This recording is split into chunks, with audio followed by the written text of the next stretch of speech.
Good evening, everyone. My name is Judy Ziss. I'm Chair of the Legislative Committee of the League of Women Voters of Falmouth.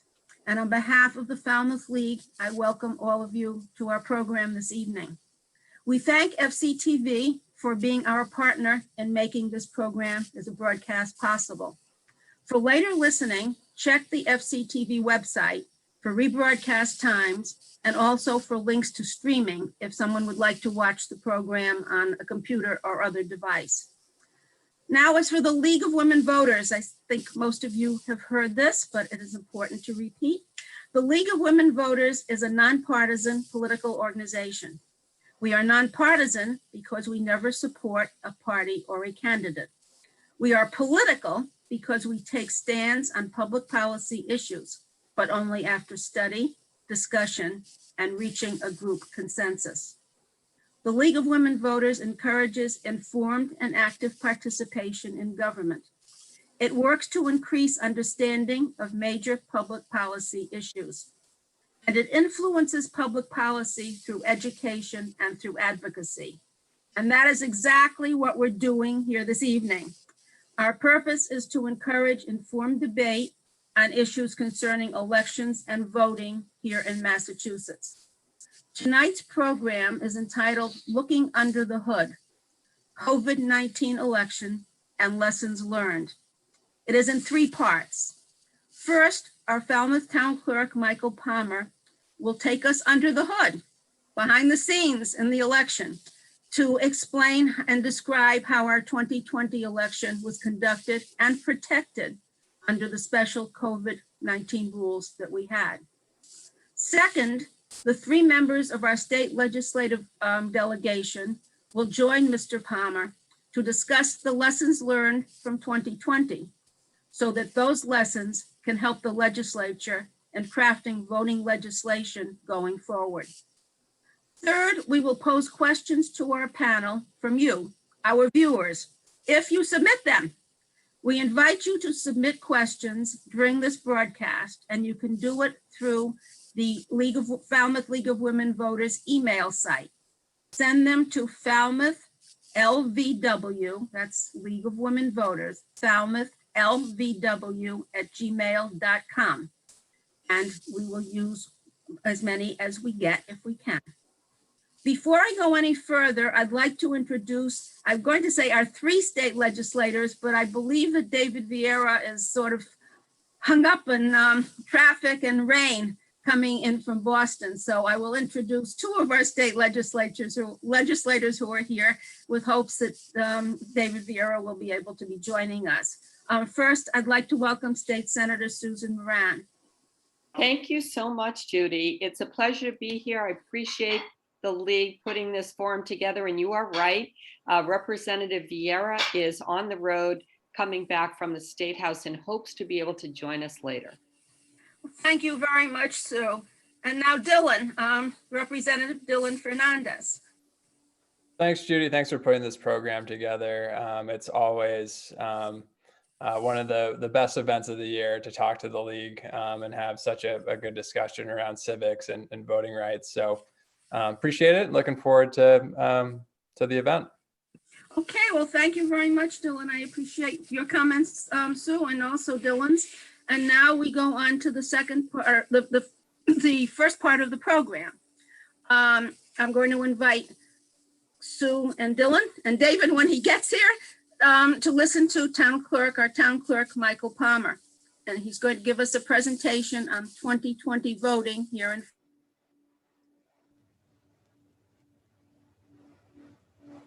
It looks like Judy froze up on me here, so I'm just going to go and if she needs to interrupt me, please go ahead, Judy. But I'll just continue on with my portion of what I'm doing here.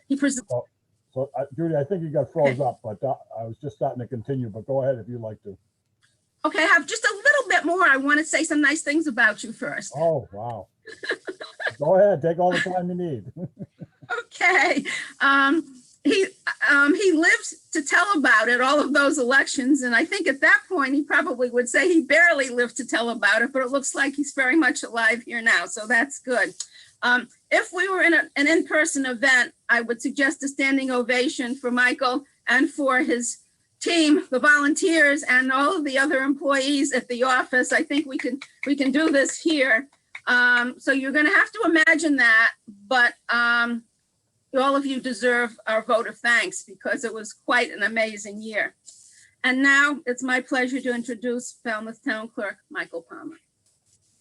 Well, thanks, Judy, and thank the league for that. And it certainly was a team effort that we went through last year, and it was a very eventful year. We were all very busy, but my staff in this office and some election workers came together and we pulled it all off, not really knowing what to expect. I really was amazed, and I enjoy what I do, so I could complain about it, but I maybe complained during, but now that I'm looking back on it, we pulled off some pretty amazing stuff last year with turnouts and so forth. But it was a team effort, so I appreciate you acknowledging that, and thanks for the league for putting this on and letting me explain kind of what we went through. So I'll with all that, I'll get going. So not too many years ago, elections were just a one-day event.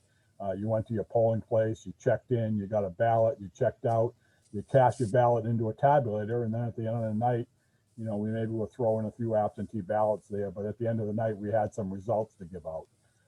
But with all the changes to the election laws in the recent years, this has really turned into almost a month-long event for each election, and the changes have had impacts, and so I don't want to be complaining about how long this takes, although that does take an absorbent amount of time.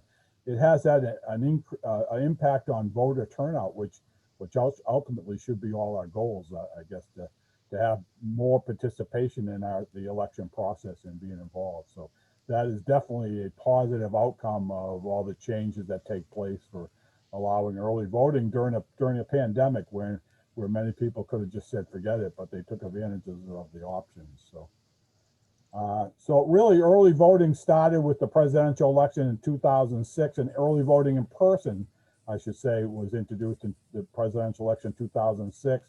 And in that year, approximately 7,000 voters took advantage of it. To accomplish this, what we needed to do was we had to staff and set up a polling place for a 2-week period of time here at Town Hall. We did that in the old water department, and it was basically open, and we were open on weekends, but we were basically open the hours that Town Hall was open. And they go to the water department, and voters were checked in using poll pads for the first time. At this point in 2016, they were only authorized to be used for early voting in person. They hadn't been certified to be used at elections yet. So, well, let me explain what a poll pad is. A poll pad is basically an iPad with a searchable voter database loaded onto it. What this allows us to use one poll pad to check in and one check-in table at early voting. A poll worker could manually enter a person's name, or they could use the camera function of the poll pad and scan someone's driver's license in order to check them in. Now, I do want to point out that driver's license aren't a requirement and are not required to vote. They only make the check-in process more efficient. So I always want to make that statement for everybody, just so they know that it doesn't deter anybody, and so people feel that could be a deterrent. So I always make that statement. So once people were checked in, they were given a ballot, and another change that took place here is that voters did not deposit their ballots directly into a tabulator. They were given an early voting envelope, and they needed to seal their ballot in the envelope, and then those were held in the clerk's office until election day, and then an election worker would put them through the tabulator. Some voters had some issue with that. They wanted to go, they voted in person like they were going to the polling place on election day and put the ballot right into the tabulator. But in order for this to work and voting early, and you don't want election results to be leaked out or any results to be tabulated before election day, it really could change the outcome of an election if people knew what the results were, or deter people from voting if they saw that somebody was so far ahead or so far behind. So the law requires that these results, and we signed an affidavit stating we would not leak any of these results out prior to election day. But that was one of the drawbacks from it. People did want to deposit it right into a tabulator. So unless I had 9 tabulators set up for each one of our precincts, that wasn't going to be possible. So they deposited into an envelope. These envelopes were returned to the clerk's office, and then we had to enter them into our state computer system. The reason for doing this is so that we could produce a voting list to be used on election day that would show that somebody has already voted early, and that person would not be allowed to vote a second time in person. So we're taking those envelopes, we're scanning them into our state computer system, and then on the voting lists that were actually printed out at that time, this is pre-poll pads being used to check people in, that information was already pre-tabulated on or pre-populated onto those voting tablets. So all these envelopes that we had stored until election day, we had a central tabulation center, which again, on election day needed to be staffed and set up. All these envelopes needed to be checked off an early voting list. The envelopes needed to be open. The ballots need to be extracted and separated from the envelopes. Any write-in votes need to be hand counted, and then the ballots need to be processed through a tabulator. So there's quite a few steps there, and we had you know, a whole nother precinct basically of people working here at Town Hall to accomplish this. It was quite a feat, the tabulators had to be set up to accept one precinct at a time. So we just went through each precinct. We did 1, then we did 2, and then 3, and so forth, all the way to 9. And we really had no idea, or I had no idea, how long this process would take prior to this being happening. And that first election, which is very unusual given the technology that we have now. We're not hand counting ballots, we're not paper ballots. We're putting through tabulator and we're uploading that information. We were there until after midnight before we had any results. That first election, we did that, and I just didn't really have a clue of how long it was going to take or what was involved in it. Obviously, we do now, so now we can move forward and take that knowledge and plan it accordingly. But when things happen so fast and laws change so quickly, like in July of this year, they passed new regulations for the primary and for the December election. There were things that helped turnout again, but certainly there were some unintended consequences of it. So I'm going to jump ahead actually until last year and kind of explain what our process was there. We had 6 different elections. Congratulations, Sue. You accounted for a couple of those elections, I think. So Sue Moran was elected our state senator, replacing Vinnie DiMacedo. So that was added 2 additional elections during that last year. And also we were operating these during a pandemic. So that actually brought additional challenges into all running an election. So and that being said, because it was in a pandemic, it definitely brought challenges to voting early and voting on election day.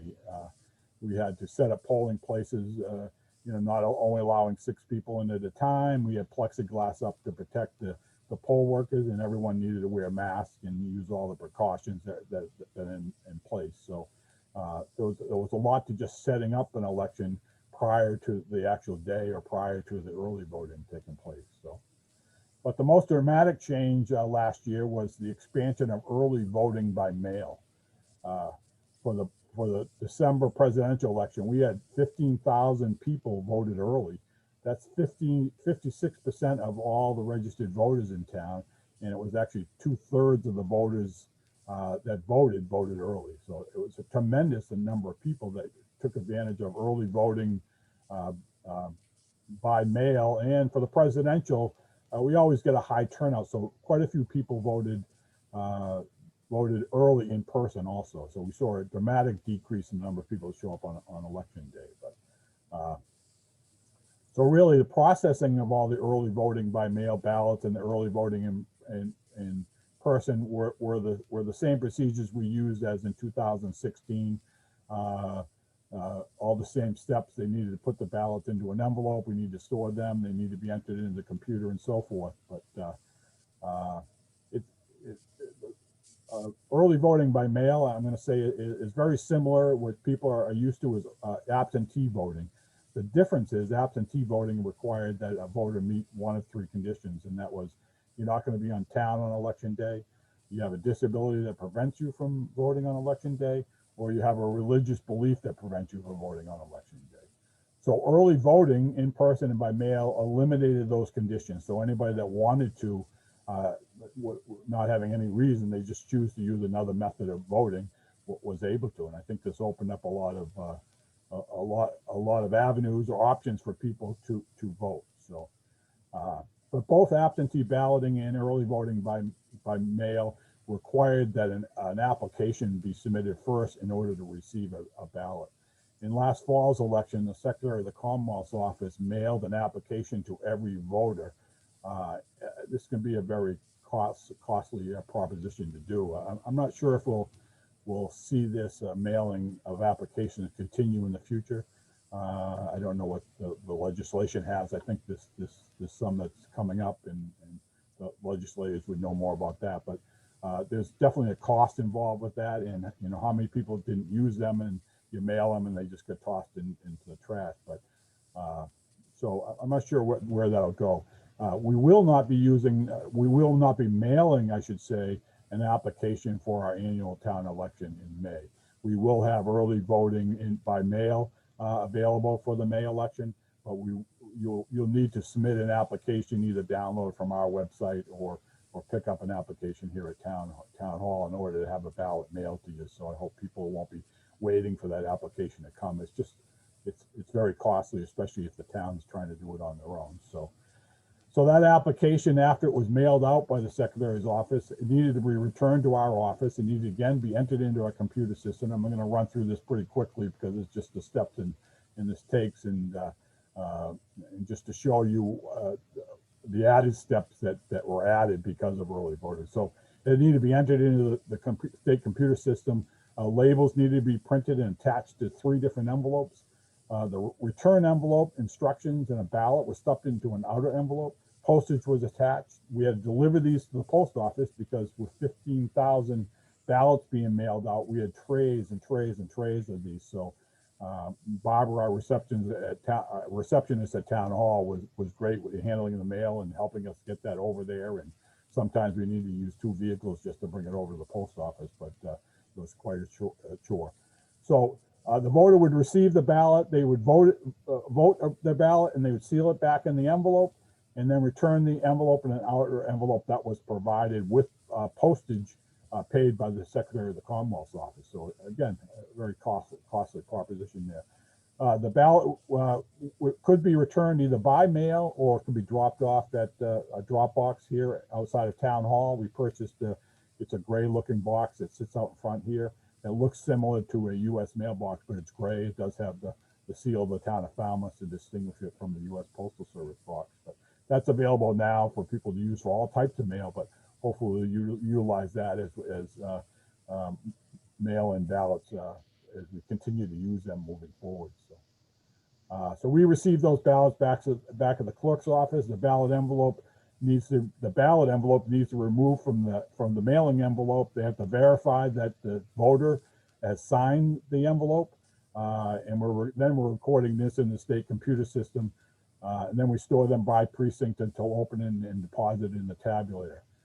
At this point, we're using the same procedures I described a few minutes ago to process the ballot, so I won't cover that again. But with the exception of a couple of changes that helped us dramatically here from some of the fewer first elections that we used early voting for. The first change was the certification of a high-speed tabulator. They were only available to a few cities and towns in the state.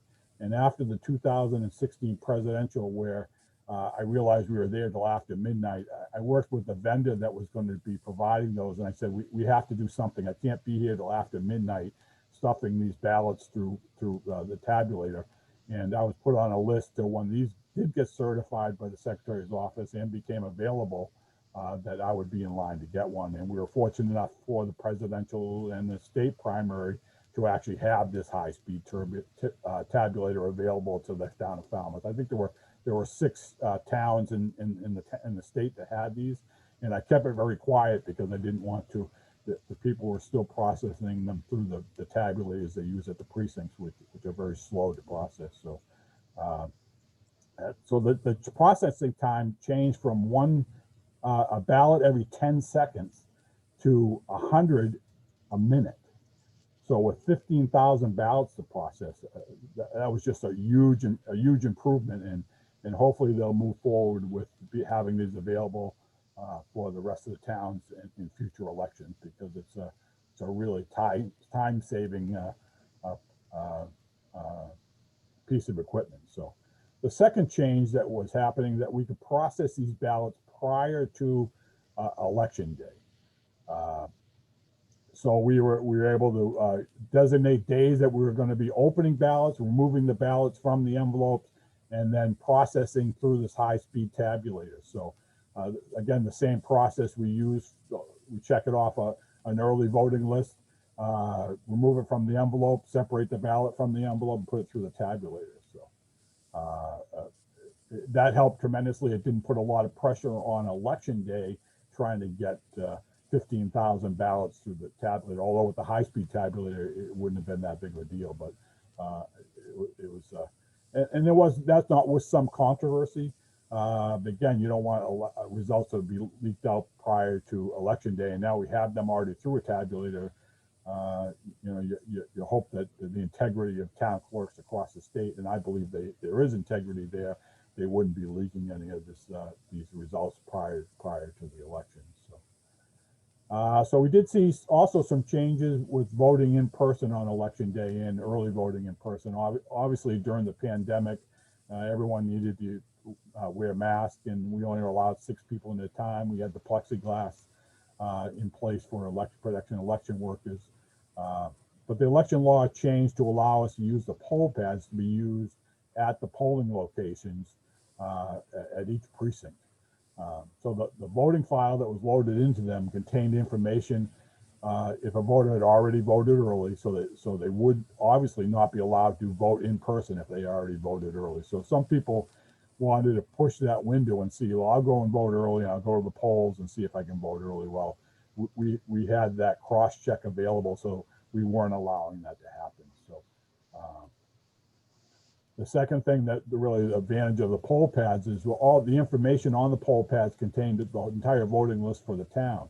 So if a voter arrived at the wrong precinct, we were able to send them to the correct precinct, eliminating some of their confusion for the voters, and possibly in the past that they may not have voted because they didn't know where to go, and they had to call town hall to find out where their precinct was, or and they may have just walked out and forgot about it. But with the availability of the poll pads to be able to tell them where they needed to go, because again, in a presidential, we get the turnout to 80%.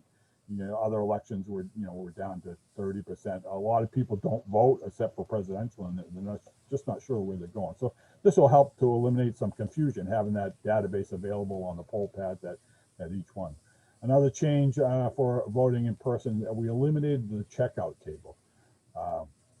And what this did is, at the end of the night, the number of voters that were checked in on the poll pads needed to match the number of ballots that were put through the tabulator.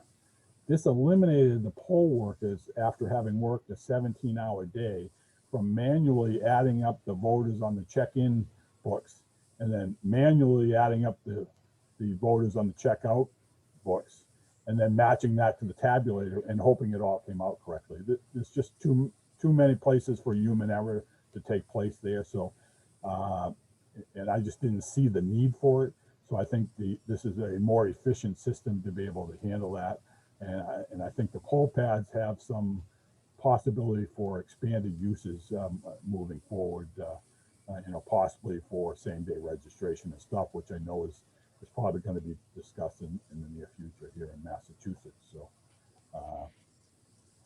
early voting definitely has shown that it has a positive impact on turnout. The introduction of the poll pads and the high-speed terminators have helped. High-speed terminators have definitely helped us. But there's also other opportunities for improvement. The state computer system that we use is over 20 years old and sometimes very antiquated in how we enter the information and how we have to do it. The addition of a mail merge function to the state computer system will allow us to put envelopes through a printer and just do a mail merge rather than making 3 sets of labels and putting the labels onto each of the envelopes. That would be a great time saver. Also, the ability of a scanner that could read barcodes, so we could just feed the envelopes through a barcode, and they could pick up the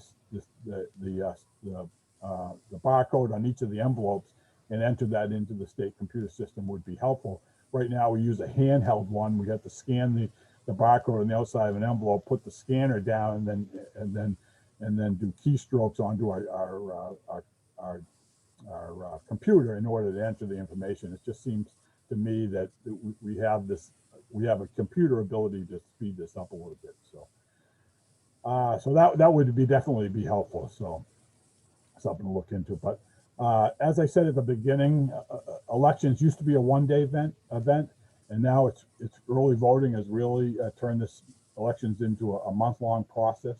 The changes in the past year happened so quickly. It really placed a burden to administer fair and accurate elections on the town clerks of the offices across the state. And we tend to be a group of people that like to complain about things. So I try to take the positive spin on all this, and we did get it done. Somehow we got it done, and we did get it done. But now that we know what we're doing, let's plan for the future. And how can we not get into working 7 days a week, 15-hour days, overtime for my staff, and they didn't complain once. My staff was, again, I will say that the staff here in the clerk's office and a group of election workers really came through in the pinch and helped me out. But I'm just hoping that any future changes to election law, and these happen so quickly, we're in the pandemic and we're adding, but any changes in the future, we could plan to make some improvements to how town clerks administer elections. So that's basically what I had, and I certainly would welcome questions or move forward, Judy. So I'll leave that up to you, how we want to move forward. Well, Michael, thank you very much. We're going to have possibly a question and answer session later, depending on whether we get questions. Otherwise, we'll do things in a little different way. But that's exactly what we wanted. So thank you so much. I think that everybody found that very interesting. And, there are things like the poll books and some of these other things that we hear about and don't quite know what they are. So I found that very interesting. I hope the audience did. And now we will try to go on to part 2, although I don't think David Vieira has made an appearance yet. Am I correct? You are correct, Judy. Okay, so let's do this. I will introduce it, and then, you and Dylan can discuss things until he comes in. And if he comes in, hopefully that will be helpful too. So anyway, we're going to move on to the second part of our program. We're going to focus on the lessons learned from 2020. And I think now we have a feel for a lot of the things that we should be thinking about going ahead. So far, the Massachusetts legislature, as I understand it, has generally continued these rules through our spring town election. But I believe that in terms of early in-person voting, that will be up to the town. So you can correct me later if that's true. But that was my impression, but I could be wrong. But I understand that generally rules have been extended through the time of our election. Maybe is Let me answer that. Excuse I me? believe legislation has been extended through June 30th of this year, extending early voting in person at least, and early voting by mail at least. Early voting in person may be an option, a town option to incorporate. My feeling is that for a local election, a municipal election, it's going to mirror closer to what we did in the state primary last September, where we only had roughly 475 people come and vote over the course of a week. And I didn't really feel that was cost effective to set up a whole polling place. People, if they want to vote in person, can come on election day. If they want to vote early, the option to vote early by mail is there. So that's my feel on it. But the Board of Selectmen would ultimately take a vote to whether to do that. I would recommend that we don't do that. It just didn't seem to be cost effective to do that. And that was my impression, that it looks like it's going to be up to us locally what to do, because it is just a local election. I shouldn't say just the local election, they're very important, but obviously the turnout of local elections is not the same as a turnout for the governor or certainly for the president. When we announced this program and we asked for questions, Don Mallinson of East Falmouth sent in a question. And since it's so directly on point, I thought I would just read it. Will Massachusetts continue to do all that it can to encourage all citizens to vote, even when there is no pandemic? Some other states are backtracking from pandemic measures to pre-pandemic restrictions on voting. And really answering that question is the crux of tonight's program. That's what we had in mind as we were planning the program. And so now we're going to turn to that. Now, Senator Moran, just as our town clerk had all of these elections, she ran in 4 races, 3 of which were contested, 1 contested primary and 2 contested general elections. So I thought I would ask her to start off. And the issue that really I think the voters are most interested in is whether we're going to continue mail-in early voting. That's something they really liked. So I thought if you and Dylan could start talking about that, maybe we'll have all 3 of you shortly. And so if you would start off, Sue, and then, Dylan jump in, and we'll have a discussion of that, and plus, go on to some of other issues that will be, that were from these new provisions. So. Absolutely happy to, and looking forward to speaking with my colleague, Rep. Fernandes, but I will agree. I know how to pick them, right? I started running right before the pandemic and then became the test case along with very few other elections going on in the state. I believe it was only 1 other at the same time. And the most important thing, I think really it's twofold, and I appreciate John's question. The first thing is, it was an opportunity, and you really, you're amplifying it tonight, to get a real civic education on what the clerks in our towns do. When you look at the responsibility, the experience, the attention to detail, and the practicality of thinking ahead, all of the implementation. And it happened sort of like an avalanche in terms of when you look at Michael Palmer's view, because it is a pandemic. There are considerations of health advice, and that was not clear at the beginning. It was sort of slow coming. I remember when the discussion about plexiglass started to make sense. And if I had, a couple of discussions with the, I know Mike Palmer had written to Dave Vieira and other folks about, things, since he is knowledgeable and knew what this would mean. He was sort of ringing the alarm bell to say, legislators, you really have to pay attention to implementation issues. There were many early in person, way more than usual. We were all part sort of an experiment, and to fast forward ahead, I think that the majority of folks who experienced it in Massachusetts want to see most of the elements continue going forward. And right now, we've just extended the COVID voting rules that Michael was just discussing until, through this next election. But I would anticipate more to come, and keep the, things that are working well. Speak to the clerks about more important things to change or consider, and really, look at, for example, one of the things that I'm sponsoring is an act on early voting cost reimbursements. And the clerk, Michael Palmer, and I were just talking about, he asked me, does it really include an estimate of cost? Because that would make sense. And the legislation that I'm supporting, it's House 449, Senate 1378, and it does defray the cost to city and towns of early voting, including hiring staff, overtime, voting booths, privacy screens that we were just talking about. And it allows the clerks, as was sort of, I guess, Michael's intuition or common sense, based upon estimates, it's supposed to come through 30 days before. And these will be discussed further, but that's where it looks right now. Dylan, I don't know if you have a better view of that.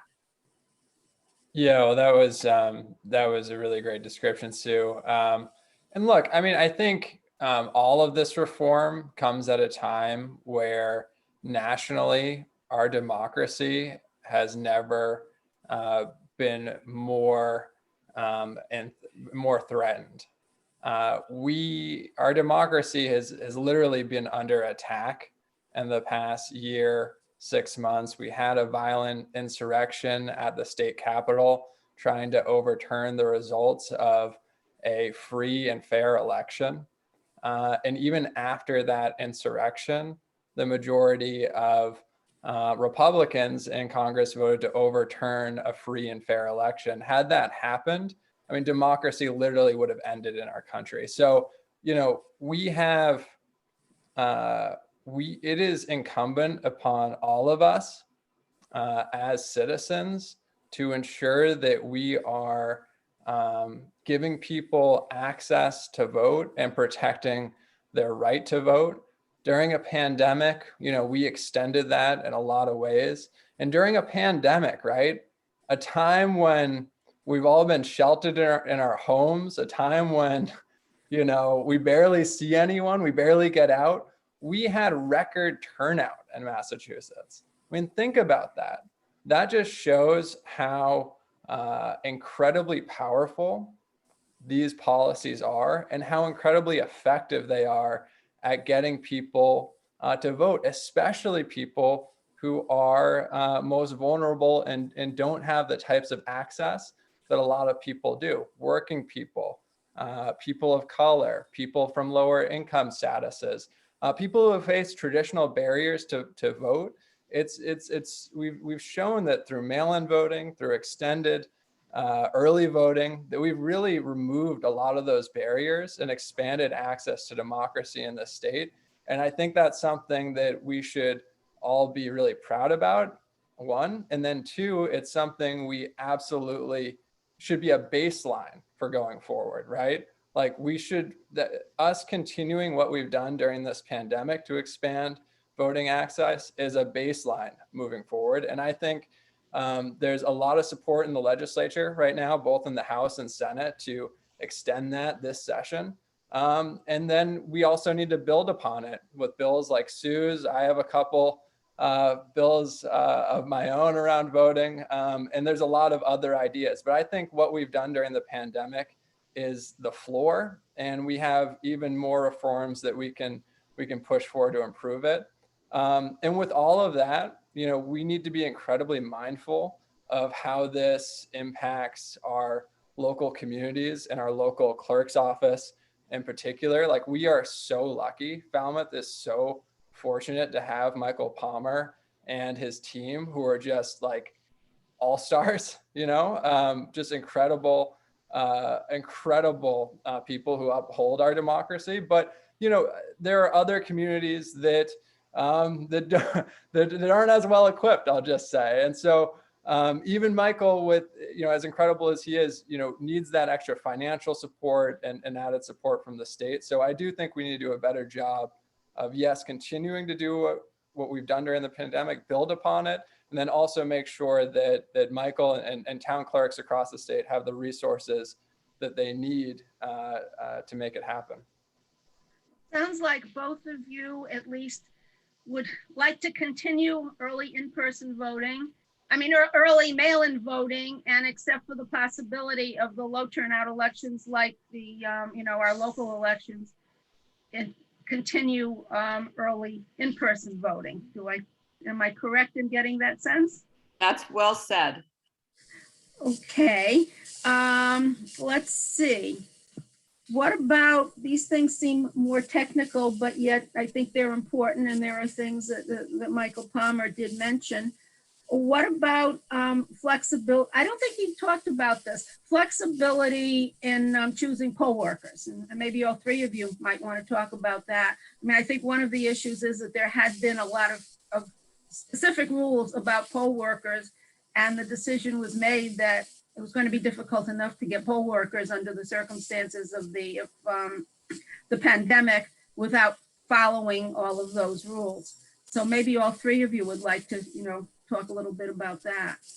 I would just really rely on the clerk. Michael Palmer, I think, would be the expert. And so I'd like to hear him first, if that's okay with you, Judy. Sure. So there are rules in place to how we appoint election workers, and you're supposed to have equal representation of the two major political parties that are represented throughout in the town. What that does, though, is that as time has changed, you find that many more voters are unenrolled, and they're not enrolled in a party. So that really dwindles the pool of potential election workers. So there's a process that they go through where they're asked for recommendations from the town committees in the town for election workers, and this is done on a yearly basis. And they're supposed to submit a list, and if they don't submit a list, then it allows the town clerk to appoint election workers to the best of his ability to fill that requirement at an equal representation. But what we find is that there are a vast number of election workers that are unenrolled, and I have no qualms about the election workers that I have. Occasionally you'll have people that tend to make it a partisan process, but I have to speak to those people, and those people, 99.9% of the poll workers I have, I am very comfortable with them that they'll fulfill their duties in an impartial manner. So I'm very comfortable with the way we've been filling these positions, and I'm going to tell you, it's not 100% split down party lines. I just don't see how it could be. So and I think that's part of legislation that's coming up that's going to remove that requirement that we even attempt to do that. So.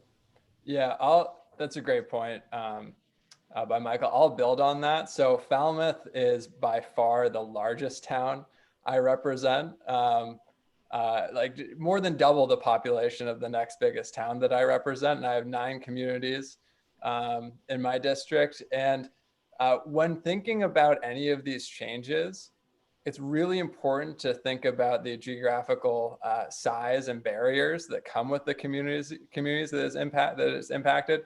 A lot of legislation that comes from Beacon Hill is very kind of city focused, and it's really kind of my job, Sue's job. We work together on this to make sure that the little towns are thought about as well. And so while Falmouth is like a blazing metropolis compared to some communities in my district, I have Gosnold, right? There's about 6 people there right now, right? So how do you hit these requirements with these tiny towns? Or Aquina on the Vineyard, tiny town, less than 1,000 people. So they're, while Falmouth is constrained, it's nowhere near what these other town clerks are facing with such a tiny population. So that needs to be taken into consideration.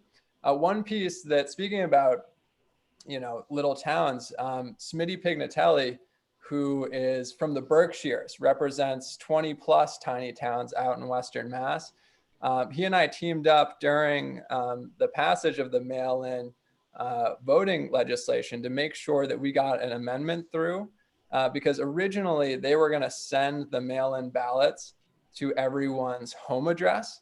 Well, on Martha's Vineyard, a lot of people don't even have home addresses, and they're on like a dirt road, down who knows where. They haven't gotten mail in there, at their house ever, right? And so we put a change in there to make sure that the mail was going to be sent to people's PO boxes. And so just that's a really small change. But if me and Smitty hadn't gotten that through, a lot of people in our own district wouldn't have been able to get their ballots. So I would not have gotten my ballot. And so that's an instance of just when we get these policies, we got to think about our communities that are on the farthest reaches of our state, like our communities that we're a part of on the Cape and Islands. One thing that hits me here, And I know Michael's touched on it briefly. You did have these sessions where you were opening ballots. You're opening ballots early. And I think there were notices in the newspaper that people could come and watch. How did that work out? Did you have observers coming in for any of those sessions? We had 2 people come in the 5 days that we did it, and basically I explained the process of what we were doing, allowed them to observe what we were doing, and I've known the 2 people that come in for quite a few years, and they left after a half hour and said, I think you have that under control, and there was really nothing to see there. And again, I'm 100% transparent, and my integrity is at stake when this thing's come into, and I place a high priority on my integrity. So I wouldn't do anything to jeopardize an election, and I felt that they felt the same way. They saw what we were doing, they understood what we were doing, and they allowed us to do it. Thank you. Let's see, no checkout desk. You mentioned that, and you said that really it causes problems in terms of trying to do bookkeeping at the end. And I suspect it worked out fine without it, but that's one thing you might want to talk about, is whether you need to continue what we used to do, where you come in and give your address and get your ballot, and then take your ballot and give your address again and put it in the machine. And this was eliminating giving your address a second time. I'm not sure anybody even noticed that we eliminated it, to be quite honest with you. But what had happened is, if somebody was incorrectly checked in, and then somebody was incorrectly checked out, when you went to balance at the end of the night, which one did you correct? You couldn't correct either of them, because if you said, well, I put that person down by mistake, but he really did, you're compounding the problem. So it really, with the poll pads, it's just so efficient checking people in, to have that double check with an outbook and an inbook and cross-checking it. There was too many places for human error to take place. And again, after these election workers working 17-hour days, that's what was happening. It just got to the point where it was just blurry to them, and they weren't correcting anything. They were creating more problems. I know, Judy, I appreciated Michael with all of the chaos and the demands, because all the clerk's office is doing its regular job while all this was going on. He sort of focused on redundancies, and as he just said, elements that were, more apt to cause a problem than not. So it was an opportunity to have a practical look at a process as we were, pivoting and trying to figure out what made the most sense with trying to distance folks.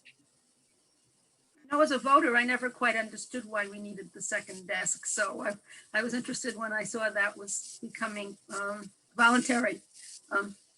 Dylan, any comments on the second desk? Get rid of it. Get rid of it, okay. What about early counting of votes, which, I mean, all of us watched television after the presidential election, and we saw what was going on in the states where they couldn't count votes early. And I know I was thankful here that we were able to. And so that's, views on that I think might be useful. Comment, anybody? It certainly made the process operate smoother. It freed me up on election day to deal with the things on election day that I needed to deal with. If I was there at a central tabulation center, because it's new, I like to make sure the people there know what they were doing, so it would tie me up for a good percentage of the day. And again, that first one, we were there till after midnight trying to get these ballots through. So being able to open them ahead of time, we were storing those ballots in envelopes in our office. So now we were just storing the envelopes outside the envelopes, or the ballots outside the envelopes in my office with the high-speed tabulator storing the information, which we were sealing in a vault. So I mean, it's we already had to secure all this thing. It just made it run a little bit smoother, being allowed to do that. Now that's not without controversy, and I don't think we see that moving forward, being able to pre-tabulate votes, because again, we have registration up till, they changed it from 20 days to 10 days, but if somebody passed away within, and we've already opened their ballot, what do you do? So I think there's some I think- controversy about that. And what the rule was is that if the vote was cast, then that was counted regardless of whether the person passed away or not. So, I know That's there's something to a think bill now that the League of Women Voters is supporting, and I think actually, Dylan, that you've signed out on as a co-sponsor of it. I may be wrong about that, but I think the rule would be that once you cast the ballot, it could be counted regardless of whether there had been a death. I had that situation in my family actually, and I told the poll worker, and I think the ballot was counted, but I don't think it, was going to make any difference. But I did have that situation in my own family one time. yeah, once it's through the tabulator, there's no retrieving that ballot. So once it's cast, it's cast. So Yeah, that's what you're going to give up by having pre-tabulation. If you don't have pre-tabulation, it's all till election day. If somebody passes away, then you wouldn't tabulate the ballot. I know personally, I would think that it's something that doesn't happen all that often and is pretty unlikely to end up being a decisive factor in an election, although I guess it is possible. Yeah, my personal view would be that that we would have early tabulation, and I think that just free things up for Michael and the clerks on election day, and makes the process a lot easier. I think with mail-in voting and with kind of the period it takes to get all the ballots to the clerk's office, we as citizens are going to start to have to adjust a bit to being used to getting absolute final results a little later than we're used to, and I think that's fine. I think that's fine, and that's something that we're all just going to have to be a little used to. Everything is instant gratification these days, but when it comes to our democracy and making sure that everyone has their vote counted and everyone has access to the polls, I think we can wait a few extra hours or a day or two to make sure that we absolutely get it right. So I think that expectation needs to continue to be built in to citizens going forward. I think we tried to do that ahead of the past couple elections, but I think that's something that people should expect moving forward. And Judy, I would agree. I mean, I think when we review the process, these are all important considerations, but what is this saying? We have to think about the people that are actually doing the work and making it reasonable expectations within a percentage of accuracy that's as high as reasonably possible. And I think that certainly is what was done here and what we can continue to do going forward. What about the use of drop boxes? That certainly was something new. What's everybody's feeling about that?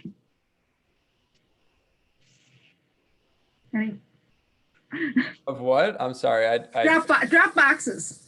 Oh. Being able to return or I think we had a choice. We could either mail back a ballot or bring it to a drop box. I guess if town hall were open and we weren't in the middle of a pandemic, we could just bring it in. But the drop boxes, I think, were something that were. That's how I voted. I thought it was terrific. I think that any way we can make the process easier for people, it makes sense to do. I voted at the drop box in front of town hall for at least one election last year, maybe a couple. There was a couple instances of people, at least one instance that I can think of someone tampering a drop box in Boston. So I think look, that's basically an aberration, but at the same time I think we have to be mindful of having like some sort of surveillance or presence to make sure that the drop boxes are secure as possible. But I think that they overall have proven to be really effective at giving people more access. So I'd be supportive of them, but I'd also defer to Michael Palmer for his thoughts. Oh yeah, people took advantage of the Dropbox we had at Town Hall, and I purposely bought one that was pretty secure, and I feel pretty comfortable with it. It's been cemented into the ground out here in Town Hall, and I feel it's pretty secure. During the presidential election, with the help of the police department, we were able to put a surveillance camera. I'm not sure what they use it for, but they have a trailer with a camera on it on a tower, and they were able to put that up there because there were some rumors that there were some people that wanted to tamper with boxes. So we covered our bases there and had that surveillance camera on top of it. My issue would be having them other places in town that weren't a secure. People are coming and going. It's right in front of Town Hall. It's a relatively secure place. But to have it somewhere else where it may not be a heavily traveled area, I would have some concern with the security of that. And again, we have to ask voters to take some responsibility for themselves, and it means they're skeptical of the mail system. Well, okay, I can understand they may be skeptical of the mail system. Some of their performance over the last year was a little bit to be desired. But we have this box, they can drive to Town Hall and put it in the box. They don't need to drive to the house right next door to them and put it in a box there. We're not that big of a town that it makes it a huge trip to come to Town Hall to use the drop box. So I have to agree.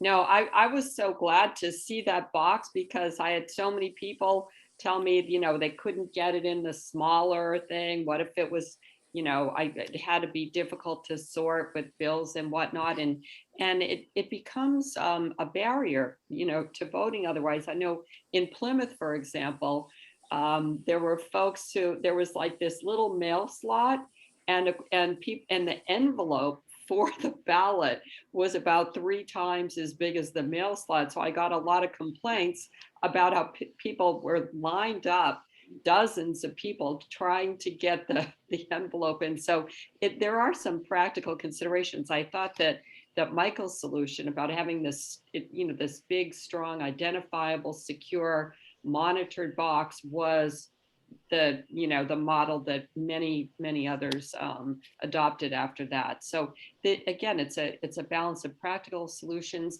the focus on making it pretty easy and open for folks to vote. And as Michael says, you want to make the process so people can come, put their ballot in, and it seemed to all these things I think should be kept going forward. I used it, and I liked using it. I sort of just one quick story before we had using it.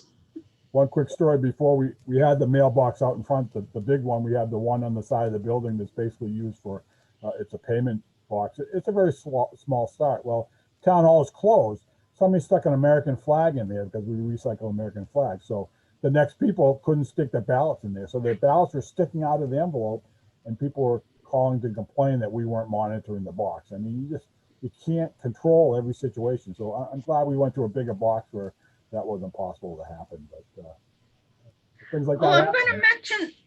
Excuse me. Go ahead. Was somebody else going to say something? I'm going to mention something. There is a bill that the League of Women Voters is supporting, and it does include all of these things we've talked about, and it includes 2 provisions that we haven't talked about that would be new. One of them would be making the application for getting early voting ballots permanent, so that you would fill out an application. I think David Vieira is here. David? Yes, yeah, I'm here. I'm just Hi, how are you? Good. Just made it back. Good. I'll tell you, everybody here has been very much in favor of all of these provisions that we have been, been adopted.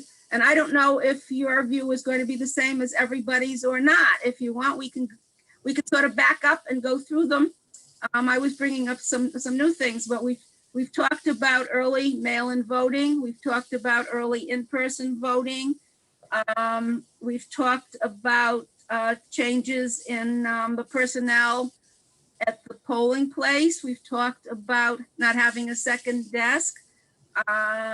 We've just talked about using the drop boxes. So if I can go through them slowly, or you can pick up, but if you'd like to give us your views on some of these, that would be good. And then we can go on to a couple of other issues.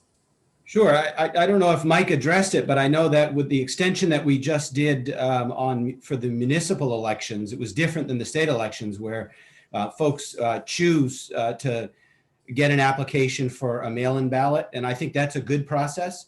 And it's a little overwhelming to have all of the cities and town clerks to mail out applications, or to use the Secretary of State's office to mail applications to every single registered voter. And we actually found out that a lot of the addresses were bad, so people were getting applications that weren't there, or there was no one registered in the house in some cases. So I like the way that we're doing it now with the municipal election, where folks say, hey, I can't make it, or I'm not comfortable making it to the election, and I would like to have a ballot sent to me. And so they get the application, they send it to the clerk's office, and the clerk can then process a mail-in ballot. And so I am in favor of that. I think that is also shows initiative to some extent, because one of the things we know with municipal elections, our turnout is always low. Well, if you imagined if everyone got the application and said, okay, I'll just vote in the town election, and has no idea the difference between a selectman and a city councilor, and doesn't know who the candidates are, they need to probably do a little more digging and education like the league does to voters, to be active participants in that election. And so this way, they're showing that initiative by requesting the ballot. And so I would be in favor of continuing to do that.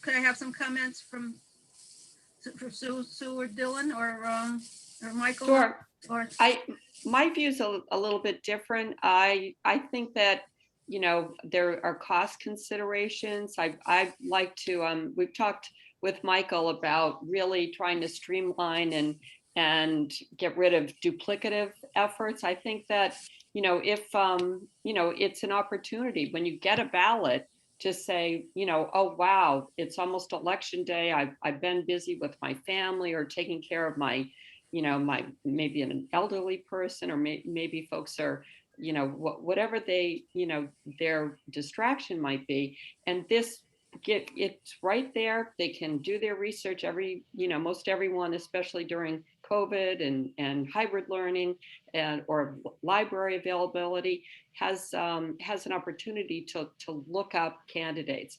And it's not done, where there's little time to do it. There's enough advance time to look it up and, make your choice. And I think that's really what democracy is all about. So that would be my pivot from a little bit of what David had said. I would just add, I think democracy is also about responsibility. And when I work with the students in the Scouts, when we do their citizenship badge, we talk about the difference between an obligation and a duty. And voting is a duty in a democracy.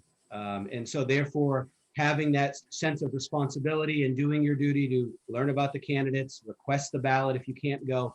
One of the things I'm concerned about, if everyone just stayed home, right?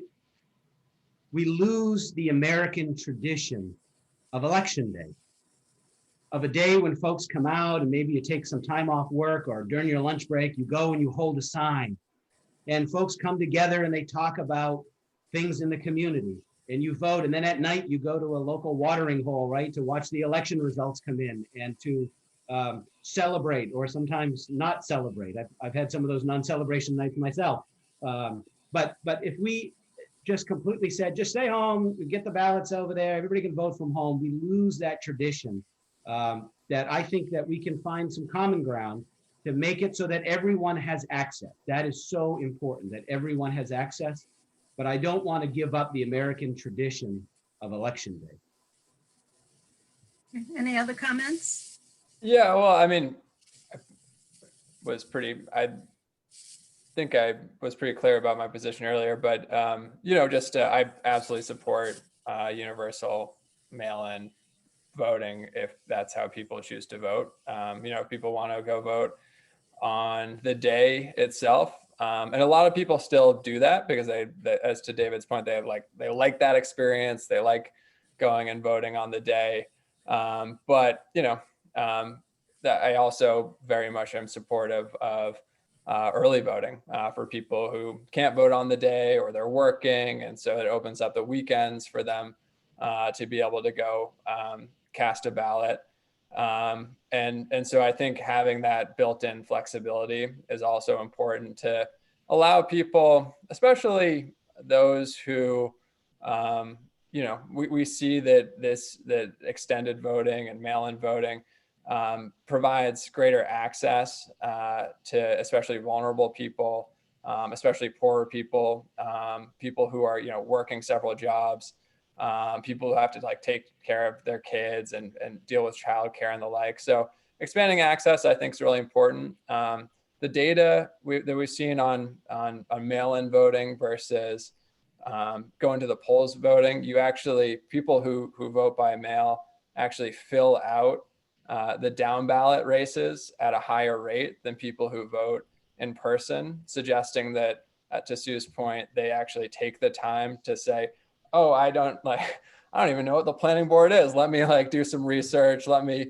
Google this person. Let me, figure out what it is. Let me learn about it. So I think it really strengthens democracy in a lot of ways, having that extra time for people to ruminate about their decision and learn more through that process to figure out what all of these down ballot offices are. So yeah, I know I'm kind of repeating what I said earlier, but that's still my view. Yeah.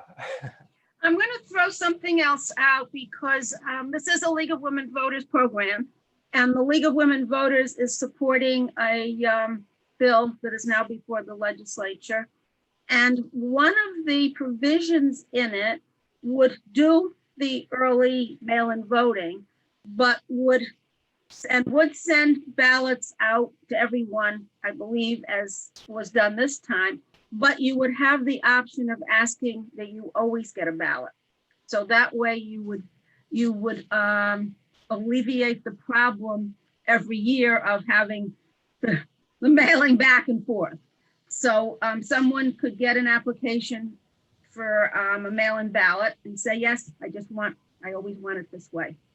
And those people then would not get the application for the ballot, they just get the ballot. What's your feeling on that? I'm for it. I know we're running over, so I'll keep it short. No, we're doing okay. We have a little bit more. I'll weigh on that a little bit. We do have permanent absentee balloting now, but every year they have to apply for it. My issue would be if somebody moves to Alaska and doesn't tell me they moved to Alaska, we'd be mailing them a ballot. They get it in Alaska and they're registered to vote in Alaska. They never told us. So we have to maintain the voting list. And if we're just every year sending these, well, I guess let's not confuse the point here. It's not ballots we're sending them applications. You wouldn't have to send out the application every year, but you would end up automatically sending a ballot if somebody had said, I just want a ballot all of the time. Well, so let's not confuse us. There's an application we could mail out every year, and there's a ballot we can mail out every year. Right now, we're just doing applications. But the issue is when people don't do what they're supposed to do and tell us they're moved, and when states don't communicate to each other and say this person registered in the state of Texas, please remove them from the voting list in Massachusetts, then that's when it causes issues, because now we're going to send a ballot to Texas to that person that's moved. So that's my only issue with that, is that it's not 100% accurate, our voting list, because of that. It takes 4 years or a 2-year federal cycle to remove somebody that hasn't had activity. So. Okay. Dylan, did you have a comment or? Okay, I think what we're going to do, I am going to find out whether we have gotten any questions from anybody in the audience. And If we have, we're going to do those. And if we haven't, then I'll just give everybody a little bit of time to tell us what they think's coming up in the legislature and what's important to them. So, Mary, are you there? There you are. Have we gotten any questions? You're muted. Okay, so sorry. No, we did get one question. It's not germane to the meeting, but we don't really have anything to ask. Okay, is it something you think people would be interested in? Well, Ask anyway? it could be. It's about a change to the open meeting law. Would you like me to ask it? Yeah, why not? Okay. The question for the panel is, will temporary changes to the open meeting law to allow remote attendance via Zoom, will board meetings and committee meetings continue after the COVID emergency is over? I think it's a very good question because right now the authorizations not only for the boards and committee meetings, but the one for representative town meetings to be able to meet virtually expires, I believe it's 45 days after the end of the state of emergency. So as we get closer to the end of the state of the emergency, I think we'll have more discussions about that as to what could we continue on, what should we continue on, should we make a hybrid available so that if someone can't be there, that they could Zoom in. We do allow simultaneous telephonic communications right now under the existing law. So we did that before COVID, but you have to have a continuous connection to the meeting. You have to be able to be part of the deliberation if you're a member. So I think it's an interesting thing for us to explore, and I'm sure we are going to have those conversations as we round out the declaration. Okay, there's a second part of the question, and it is about hybrid meetings and whether the provisions for the public to attend remotely would be continued post-COVID. Any comments? Well, I'll I mean- just say that I think that David's right in terms of all of these things being good areas of conversation. I'm in favor of technology elements that will allow as many people to participate as possible. We have a seasonal community here, and a lot of times when they're, just as a Board of Selectmen member, there, would often be hearings where we would have to continue things because of absences and sometimes, so that might be a part of the conversation that we should continue going forward. Yeah, and I agree with Sue and David. I think, I think we've learned a lot about communication through this pandemic. We've learned a lot of kind of new modes of communication can make life for a lot of people a whole lot easier. So I do think I think one, we're gonna have to take like a really close look at this and see what is appropriate for which types of entities and what isn't. For a local kind of small board, I think it could make a lot of sense to allow this to extend permanently and allow that public access to extend. But for other entities that are kind of more deliberative bodies, I would be hesitant to permanently extend it. There is a lot, I'm just thinking about the legislature, right? As a prime example of that. We've been remote for a year now, and you lose so much being remote. You lose so much in the interactions that you have with your colleagues. You lose a ton in the conversations you have about moving bills forward and the building. You lose a lot from those, just that relationship building with your fellow workers. And that relationship building helps get things moving and helps get things done and passed and turned into real legislation. So, yes, I agree with this in probably most instances, but then there are a number of them where I do think that there's just so much merit to being in person, especially with for deliberative bodies, that I think there's so much more value added for those interpersonal communications. And if I can just piggyback on that and add, so I'm a little late here today to the party because I was one of 8 people in the House that had to be there to monitor remote sessions. So we have 160 members in the House, and 8 of us are assigned to 20 members where we monitor their communications back and forth to the chamber, as well as their votes. They cast them over the phone, we attest it and go in there. So in the course of that debate, the 8 of us that are monitors have no bandwidth to go, and we can't go and look at an amendment, go talk to someone.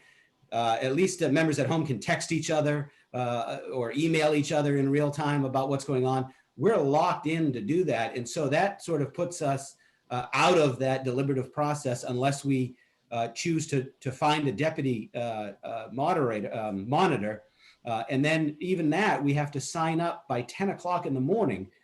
Sometimes I don't know what I want to say until the middle of the debate, right? And so we lose that free flow of debate where you just get up and speak. Well, you can if you didn't sign up at 10 o'clock in the morning. And so we've made it work so far, and it's worked out well for us to complete the necessities. But we do need to get back as soon as we can to that deliberative process. And as Dylan said, that relationship building. There's a whole class of freshman legislators that I've never met. I saw them walk in, raise their right hand. The governor swore them in. They left the chamber. I haven't met them since. And unfortunately, that's the way it is. I can attest to that because David was in my office on my first day with a welcome and an offer of collaboration on something. So, because they let me in the building, I was considered essential. Okay, I think what we're going to do, we have about 15 minutes left. We promised to try to shoot for ending at about 8:30. So I'm going to ask each of our 3 legislators, give each of you about 5 minutes and just talk about, what you would like to see going on in the legislature. Maybe you'll even get to see each other in the legislature at some point before too long. Things, bills you're interested in, and any subject. So, Sue, why don't we start with you? I appreciate it, Judy. This has really been a great forum, and I'm glad David kind of screeched in at the end. I've got a well-rounded group of bills filed, but the one that I want to talk about tonight is a universal child care bill. It's it's House 1960 with Reps Gordon and Madaro, and it's Senate 1307. And my partner in the Senate is Senator Lewis, who is also on the Joint Committee on Education. The bill is called the Common Start Bill. There's a website that gives a lot of detail about it. It's commonstartma.org. And it does really some of the things, sort of as an analogy, just like universal health care. And it's something that in climbing out of COVID and getting our parents, particularly women, back to work, we're really going to need. There are a lot of child care centers that have actually closed. They're like many small businesses. And this not only is a boost to the economy, but even more importantly, really focus on early, early 0 to 5 ages for children. It proposes that from 0 to 5, there would be subsidized childcare, and from 5 to 12, subsidized after school care, and then for special needs kids up to 15. This is something that is contemplated to have a pretty, sort of well thought out 5-year rollout. It also focuses on the actual child care providers. These are primarily women in the field, and it provides an element of funding for owners to actually address the real cost of educating children, and for the employees, the folks that are the child care workers, it has an element of allowing a focus on increasing your licensure or your education. It really, for families below 50% of statewide median income, they would have an option for free. And then for families with higher incomes, they would pay no more than 7%. And any young family right now who's trying to afford health childcare will know that it costs about the same as a first year at UMass Amherst. And so we've got Rep. Catherine Clark, lots of, Elizabeth is looking at it. There are a lot of plans to really think about how do women not lose their place in the economy? How do women not lose the strides they've made as professionals? And just not just women, just looking at the family itself. Right now, coming out of COVID, we've got to pivot to new jobs, a lot of folks who are unemployed. And this is the point in time that we need to look at this issue. So that's what I wanted to use my time tonight for. I appreciate it, Judy. It's been terrific fun. I'll listen to David and Dylan, of course, as well. But take a look at it and let me know what you think about the universal child care bill. I'm anxious to hear what you think. And Sandy Feynman-Silber knows a lot about it as well. Let me just say that Sandy Feynman-Silber has been in touch with the league, and the league has been in touch with me because we're the legislative committee, and that's on my radar screen after this program is over. So sometime next week, I'm expecting that our committee will. I've printed out quite a bit of information about it. At some point, I thought I probably would get in touch with you about it, but I was on the Zoom session. But 2 days. Waved. Yes, That's yes, right. we waved to each other. So the legislative committee is going to be looking at it, and I have the name of the person in the league who is working on what bills they're going to be supporting. So my expectation is that we'll make a decision as a committee. Possibly it'll be coming from the Falmouth. It'll either come from our legislative committee or from the Falmouth League, and we'll be writing something to the state league about it. So my expectation is that we would be supporting it, but I can't tell you definitely we will because we haven't made that decision yet. Okay. We're available for any questions, and thanks so much for the league's interest. It's always huge to have that focus. So thank you very much. Okay, so I'll probably be in touch with you about it. David, what would you like to talk about for a little bit? Actually, it's interesting because I want to lead with the same topic, but in a different vein on early education and care. In the last budget that we passed, we created an Early Education and Care Economic Review Commission, similar to an Early Education and Care Learning Commission that we had in 2013, of which I served as a member, and I was just appointed to this commission. And so what we'll be doing is we'll be looking at how do we expand access, and if it's universal access, and at what age and how far, reducing wait lists, and investing in the workforce. You know, we have a 33% turnover in early education and care workers every year. And that's not good. It's not good for the profession. It's not good for the employees. And it's not good for the children who have built relationships with those providers. And then all of a sudden they have to rebuild a new relationship. It's nice to have some stability, not only in the workforce, but in the relationships between the young people and their care providers. So we haven't convened yet. We're waiting for the last few appointments to the commission from the provider networks, but we will begin the work in earnest.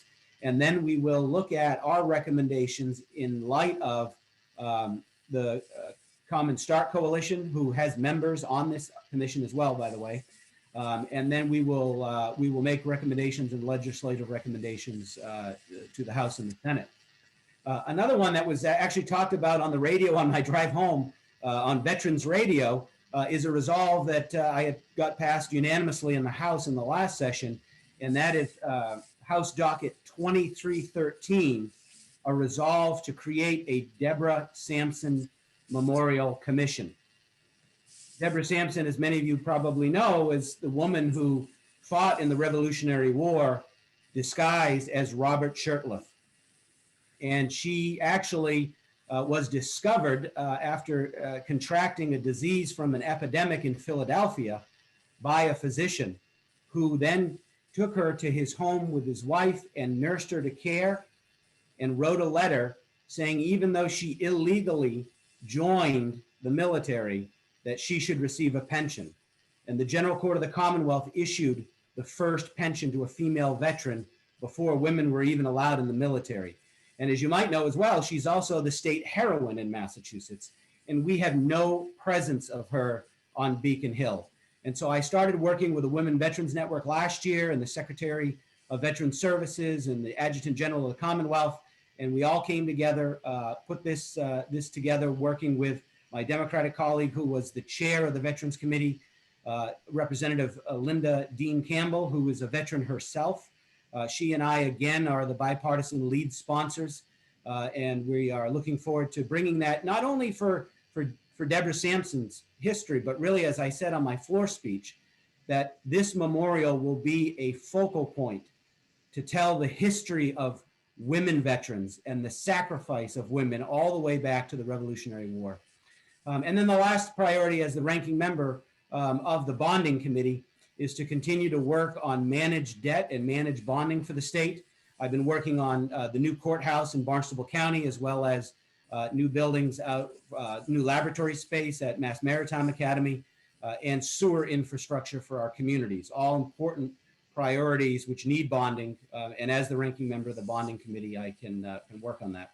And the last thing I want to mention briefly, if folks that are listening aren't familiar with the new feature that we created last year on the state website called My Legislature, I urge you to go on to malegislature.gov and click My Legislature, where you can sign up to have a little account and a profile, and you can actually put the bill numbers in that you want to follow.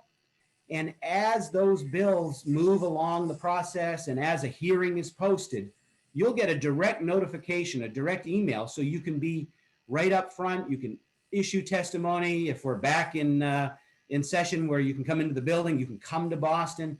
But more and more people I talk to have never heard of My Legislature, and this is the third year. So I would hope folks, particularly league members, would register to do that. And I just want to say that I still have my League of Women Voter coffee mug that I got the first time we did this forum with Representative Madden, and at the time, Senator Terry Murray. So thanks for keeping up the tradition, even though it's in a new format, and look forward to working with you in the new session. Thank you very, very much. We're glad that you did get here. We understand why you were late. What was this My Legislature? This sounds very interesting to me because I am following bills because of the legislative committee. So what was it, My Legislature, and then? Yeah, so you go to the state website, which is MA for Massachusetts, malegislature.gov. And then one of your menu options on the homepage is My Legislature, and then it will prompt you to create your account. Okay, I suspect I will be doing that. You know some of the bills that I've been following. I'll probably be in touch with you about those after we finish with this. This has been on my mind. So thank you very, very much. That was an interesting list of things, and especially it was a very interesting story about the first woman who got a pension from the She government. also ended up getting a federal pension, but she died before she collected it, and the U.S. Congress willed it to her husband. Oh, okay. That sounds a little bit. Mr. Gannett. But that's a little bit like Ruth Bader Ginsburg, when one of the big cases that she brought to the Supreme Court when she was trying to, prove that women should be getting equal treatment, was where the woman was trying to get something for her husband. It was, and she wasn't allowed because the husband could have gotten it for the wife. So very much like that. Very good story. Dylan. Thanks, Judy, and thanks again for putting the forum together. I will note that I have not received a League of Women Voters coffee mug, so what gives, I guess. I didn't know that they existed, frankly, so it's new for me too. That's all right, yeah. But look, in all seriousness, and David's just rubbing it in right now as he's taking sips from it. This session, I was appointed to a number of committees, and was appointed as vice chair of the committee on tourism, arts, and culture. This is a sector of our economy that is so important to our district, so important to the region of the Cape and Islands, and it's one that has been the hardest hit from this epidemic. And so working with my colleagues on the committee to form a really comprehensive response to this, to make sure that our small businesses get the support that they need, to make sure that our arts and tourism culture is back and thriving and getting the support that they need, is going to be one of my main focuses this session. And also, I serve on the Committee of Telecommunications, Utilities, and Energy, and the Committee on Global Warming and Climate Change. I represent more coastline than any district, maybe on the East Coast, certainly Massachusetts. And so this is an issue that is incredibly important for us. Just today, we passed the biggest climate bill in Massachusetts history, and putting us on a roadmap to net zero by 2050, expanding offshore wind energy, expanding energy efficiency around products, codifying for the first time environmental justice into Massachusetts law. A lot of really amazing things. We need to build on that. And so I filed a number of environmental bills, a number of energy bills, one of which is the Environmental League of Massachusetts priority energy bill this session, which would expand deep water offshore wind, again, 12 miles south of the vineyard. This would, expand offshore wind. This would codify workers' rights provisions in this to make sure that, yes, we're building a clean energy future, but we're also making sure that the people working in this have living wages, have really good paying jobs with good benefits, so that it lifts up everyone. And we also have some language in there about making sure that communities of color and environmental justice communities benefit from this new energy revolution that we're undergoing. And look, we have an opportunity here for Massachusetts to be the nation leader on this. We are already leading the nation. We need to really cement that, and this piece of legislation would help us get there. Climate change is an existential threat, but it's on a longer term horizon. One massive existential threat facing us right now is the lack of affordability for the Cape and Islands, and the lack of housing access for so many people here. Median home prices are absolutely through the roof. They're the highest they've ever been statewide. And here in Falmouth, they are much higher than the median. They're about 200,000, depending on which part of town you're in. They're around 2,000. They can be up to $200,000 more than the median. And on the islands that I represent, it's more than double that in a lot of places. And the pandemic has exacerbated this problem. So I'm proposing putting a really small 1% to 2% fee on multi-million-dollar home sales. So the first $1 million would be exempt. So ultra luxury, multi-million-dollar homes would, the people buying them would have to pay a tiny percentage fee above the $1 million they're already paying.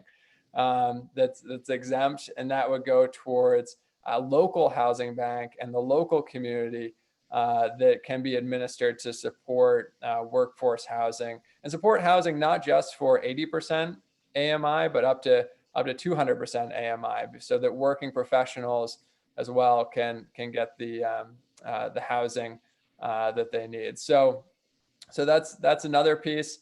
Look, I think at the end of the day, Sue, David, myself, we are all working to make sure that our COVID response is really robust, making sure that we are getting, we're holding the administration to account in some instances, and working with them collaboratively and others to make sure we get as many shots administered to as many people, and that we are hopefully on a path to reopening safely. If anyone has, so many people are struggling right now. If folks need help with unemployment, please, reach out to my office. It's right on my personal email that I check every day, several times a day, is right there on the MA Legislature website. If you're struggling and need that help with getting the financial assistance that you need, reach on out, and our team is happy to assist. So thanks again, Judy. Really great work tonight, and really appreciate all the work that you do and the league does to support voting and civic engagement in the town. Well, thank you very much. I know Michael's been quiet here. If you want to say goodbye to everybody, you're certainly welcome to do that. Yes, thank you. I'm just going to take a couple of seconds to plug our annual town election, which is on May 18th this year.